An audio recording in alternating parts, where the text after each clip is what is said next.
संस्कृति संज्ञान संस्था एवं हिंदू अध्ययन केंद्र दिल्ली विश्वविद्यालय द्वारा दिल्ली विश्वविद्यालय के कॉन्फ्रेंस हॉल में 23 अगस्त 2024 को एक दिवसीय संगोष्ठी मानवता के लिए श्री रामचरितमानस का आयोजन किया गया। इस संगोष्ठी के विशिष्ट अतिथि थे श्री संतोष तनेजा जी, जो संकल्प फाउंडेशन के अध्यक्ष भी हैं। उन्होंने बताया कि ये संगोष्ठी अपने में बहुत ही आकर्षक है, क्योंकि इस संगोष्ठी में जो आफ्टरनून सेशन है उसमें 70 से ज्यादा देश भर के प्रोफेसर्स और स्कॉलर्स ने श्री रामचरितमानस के विविध आयामों पर शोध पत्र भी प्रस्तुत करने हैं।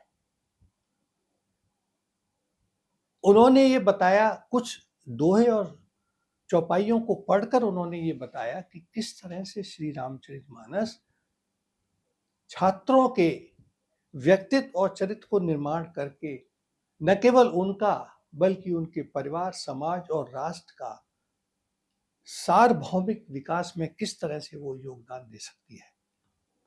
वीडियो बहुत ही ज्ञानवर्धक है, इसको अवश्य पूरा देखें। धन्यवाद। मंचासीन विभूतियाँ श्री अनिल गुप्ता जी, लंबा परिचय नहीं दे रहा समय बचाने के लिए। श्री बलराम पानी जी, श्री प्रदीप कुमार जी सिंघल,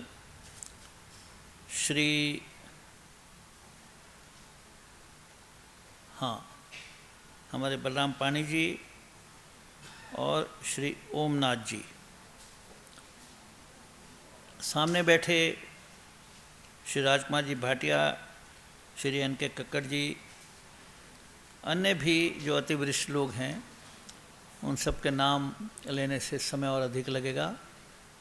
मुझे अच्छा लग रहा है कि ये संगोष्ठी विद्यार्थियों की मैं मान रहा था, परंतु मुझे लगता है कि शायद 60% से अधिक प्राध्यापक या इसमें मैच्योर लोग, बड़े लोग उपस्थित हैं।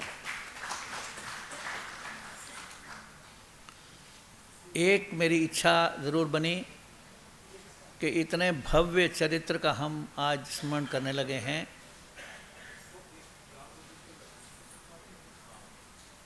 भगवान राम का, और हमारे मंच पर या बैकड्रॉप पर कहीं भगवान राम का चित्र नहीं है। ये होना ही चाहिए था। दूसरा एक चित्र जो सामने लगा है आज के दिन, महात्मा गांधी जी का, वो भी सामने आना चाहिए था, जिन्होंने ये राम राज्य की कल्पना की थी, जो हमारे देश की पहचान पूरे विश्व में बन चुके हैं। राम एक तो भगवान के रूप में जाने और दूसरे मर्यादा पुरुषोत्तम के रूप में जाने जाते हैं। हम सब जानते हैं, 4 युगों का हम सब बच्चे भी जानते हैं। तो पहला सतयुग, दूसरा त्रेता और तीसरा द्वापर और चौथा कलयुग। तो त्रेता युग का नेतृत्व करने वाले हमारे भगवान राम थे। उनको हम मर्यादा पुरुषोत्तम राम के नाते भी जान सकते हैं। हमारी जो सनातन संस्कृति है उसको आगे ले जाने के लिए भगवान राम की सबसे बड़ी भूमिका ये है कि उन्होंने ये सिद्ध किया कि आध्यात्मिक शक्ति से बड़ी कोई शक्ति नहीं होती। सो मच सो कि उन्होंने जो रावण के साथ युद्ध किया उसमें उनके सैनिक कौन थे? वानर सेना थी, रीछ थे, यानी जिनको मनुष्य नहीं कहा जा सकता, उनकी सेना बना करके, और हनुमान जी जैसे उनके प्रमुख बना करके, और उनके माध्यम से रावण जो इतनी बड़ी शक्ति था उसको उन्होंने हराया। यानी धर्म की विजय यदि होती है तो उसके पीछे जो सबसे महत्वपूर्ण बात है वो आध्यात्मिक शक्ति है। आध्यात्मिक शक्ति दिखाने के नहीं होती, आध्यात्मिक शक्ति दिखती नहीं है, परंतु आध्यात्मिक शक्ति अद्वितीय और शक्ति होती है। हम में से मेरा अपना अंदाज़ा है कि सब लोगों ने कम से कम चारों वेदों के दर्शन किए हों या न किए हों, परंतु रामचरितमानस के दर्शन सबने किए होंगे और अधिकतर लोगों ने रामचरितमानस का कुछ न कुछ पाठ भी किया होगा। अब तो समाज में सुंदरकांड का पाठ ये बहुत प्रचलित रूप से चल रहा है। कई माताएं बहनें तो प्रतिदिन पूरा सुंदरकांड का पाठ करती हैं। अर्थात राम इतने महत्वपूर्ण हैं हमारे जीवन में, हमारे समाज जीवन में, कि जिसकी कल्पना हम नहीं कर सकते। इसमें लंका कांड में दोहा 80 है। मैं अपने साथ रामायण लाया हूँ और क्योंकि मेरा कॉलेज विद्यार्थी जीवन से अभ्यास है इसको पढ़ने का, तो इसमें जो दोहा 80 है वो इस आध्यात्मिक शक्ति का बहुत स्पष्ट चित्रण करता है। मेरी प्रार्थना है कि आप याद रखें, लंका कांड में दोहा 80, और इसको विजय रथ के रूप में भी जाना जाता है। ये जो हमारे सीनियर लोग बैठे हैं सामने, इन सबको इसकी कल्पना है। इसमें क्या है? इसमें यह है कि विभीषण ने जब देखा कि राम और रावण सामने आ गए हैं, तो उसकी कितनी प्रीति थी राम जी के प्रति, ये तो हमें पता ही है कि अपने सगे भाई को छोड़ करके आ गया वो, और वो राम के प्रति पूरी तरह समर्पित था। वो इस कैंप का था, उस कैंप का नहीं था।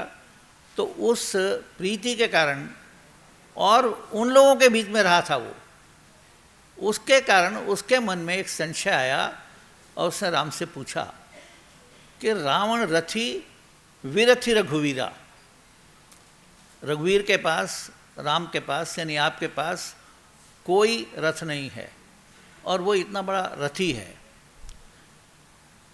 अधिक प्रीति मन भास संदेहा, अधिक प्रीति के कारण ये मन में संदेह आया, तो उसने बंदी चरण कहे सहित स्नेहा, हाथ जोड़ करके प्रार्थना की कि प्रभु उसके वो इतना बड़ा वो है और आपके पास तो ना पैरों में कुछ है ना आपके पास कोई रथ है, तो आप इसको कैसे विजय चाहेंगे, कर पाएंगे। रावण रथी विरथी रघुवीरा, देखी विभीषण भयव अधीरा, अधिक प्रीति मन भा संदेहा, बंदी चरण कहे सहित स्नेहा, नाथ न रथ नहीं तन पत त्राणा, केहि विधि जितव वीर बलवाना, सुनहु सखा यह कृपा निधाना, जय जय हुई सो संदन आना। ये भगवान राम ने उसको आगे फिर बताया। सौरज धीरज तेहि रथ चाका, उस रथ के चक्के जो हैं वो सौरज, शौर्य और धीरज। अब सारे को एक्सप्लेन करूँगा तो टाइम लगेगा, आपको भी थोड़ा सा होमवर्क दे दूँ मैं, क्योंकि ये कोई ऐसा काम नहीं है कि मुझे ही सारा पुण्य लेना है, आप भी लीजिए। तो इसके आगे मैं पढ़ देता हूँ केवल।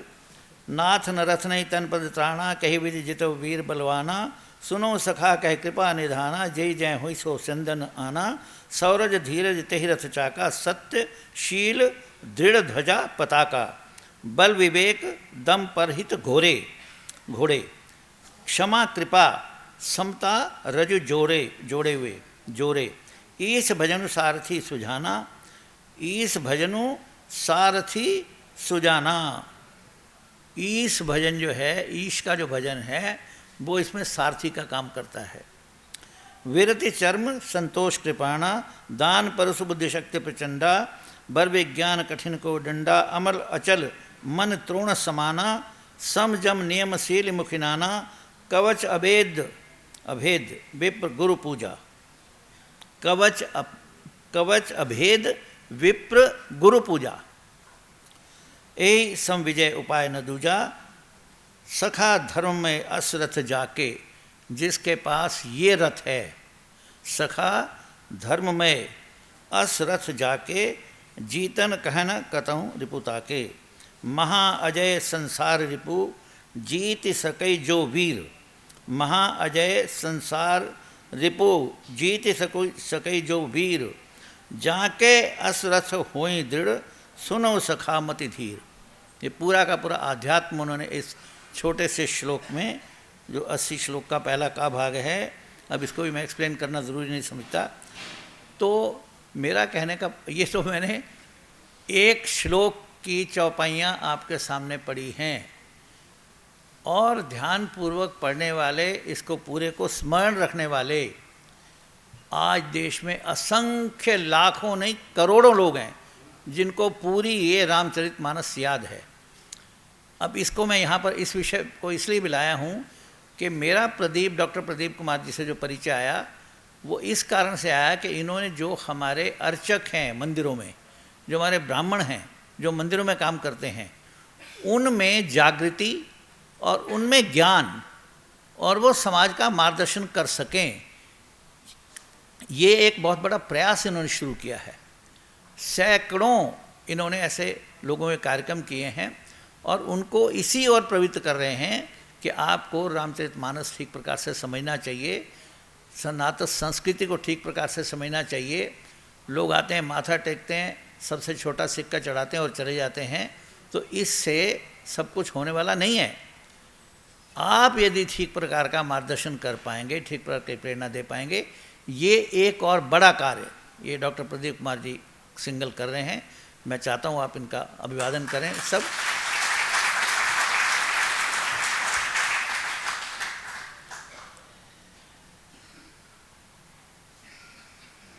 दूसरी बात जो मैं कहना चाहूँगा वो ये है कि ये धर्म युद्ध सिर्फ त्रेता युग में नहीं था, ये उसके बाद द्वापर में भी आया। द्वापर में कौन आए बोलिए? इतना भी नहीं बोलेंगे, सारा मैं ही बोलूँगा। भगवान श्री कृष्ण, ठीक है। और उन्होंने 5 पांडवों से 100 कौरवों के पीछे अपनी सारी सेना खड़ी कर दी, क्योंकि जब दुर्योधन मांगने आया, दोनों थे वहाँ पर, अर्जुन और दुर्योधन। तो उसने पहले दुर्योधन से कहा तुम मांग लो, तुम्हें क्या चाहिए? उसने कहा जी मुझे आप सारी अपनी सेना दे दो। और अर्जुन ने कहा कि नहीं, बस मुझे तो आपका साथ चाहिए। तो अपनी पूरी सेना दे देने के बाद और पूरे 100 कौरव और उनके पीछे की सारी शक्तियाँ, इसके बावजूद उन्होंने एक संदेश जो ठीक प्रकार से स्थापित किया अर्जुन के दिमाग में, क्योंकि वो तो वहाँ सारा दृश्य देख कर एक बेचारा कंपित हो गया था कि तो सारे मेरे चाचा मामा दादा नाना मौसे सब खड़े हैं सामने, और मेरे बेटे और भतीजे और ये सब खड़े हैं, इनको मारने के लिए मैं खड़ा हो गया यहाँ पर।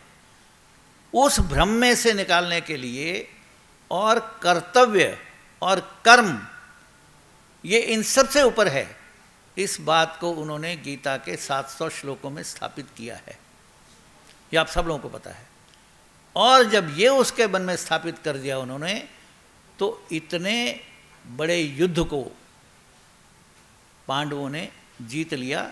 यानी फिर से वो पहला धर्मयुद्ध जो हुआ त्रेता में, रावण को और उसकी सेना को जो समाप्त किया गया और धर्म की स्थापना की गई, उसी प्रकार से फिर भगवान कृष्ण ने भी कर्म और कर्तव्य इसको सर्वोपरि माने हम, ऐसा उन्होंने संदेश दिया है। पहला मैंने कहा अध्यात्म, आध्यात्मिक शक्ति, और दूसरा मैंने कहा कर्म और कर्तव्य। मेरे भैया बहनों, अगर आप यहाँ से कथा सुन के चले गए तो उसमें से किसी का लाभ होने वाला नहीं है। न मेरा होने वाला है, न आपका किसी का होने वाला है। कुछ चीज़ों का हम धारण करें, और वो धारण करने वाली बात ये है कि हम जिस समाज के वाहक हैं, जिसको सनातन समाज कहा जाता है, उसने कैसे कैसे बड़े बड़े कार्य करके दिखा दिए हैं हर विशेष परिस्थिति में। वो नहीं हारा समाज, वो आगे से आगे ही चलता रहा। आज कलयुग है, आज कलयुग भी चुनौती के बिना नहीं है बंधुओं बहनों, और अपने घर में छुप जाने का समय नहीं है। आज भी इस प्रकार की चुनौतियां खड़ी करने का प्रयास किया जा रहा है समाज के अंदर कि सुन के कष्ट को मन को बहुत कष्ट होता है, और लगता है कि इतने गिरे हुए स्तर पर कहाँ तक ये चुनौतियां सामने आ जाएंगी। यानी अगर ये पूछा जाएगा कि भारत माता कौन है, ये भारत माता क्या है, इन शब्दों में कितनी जुर्रत है। मैं एक राजनीतिक भाषण देने के लिए खड़ा नहीं हुआ हूँ, आपको बहुत स्पष्ट हो रहा होगा मेरी धारा से जिसकी मैं बात रख रहा हूँ। परंतु हम आज के समय को भी कम चुनौतीपूर्ण न समझें। पग पग पर जो चुनौती आ रही है उसको हम अपनी इस भगवान राम की प्रेरणा से और भगवान कृष्ण के कर्तव्य और कर्म के संदेश से अपने आप को उस प्रकार से पुष्ट करके और इन चुनौतियों में से बिल्कुल सहज रूप से और बिल्कुल सरलता से हम विजय प्राप्त करते हुए आगे चले जाएंगे।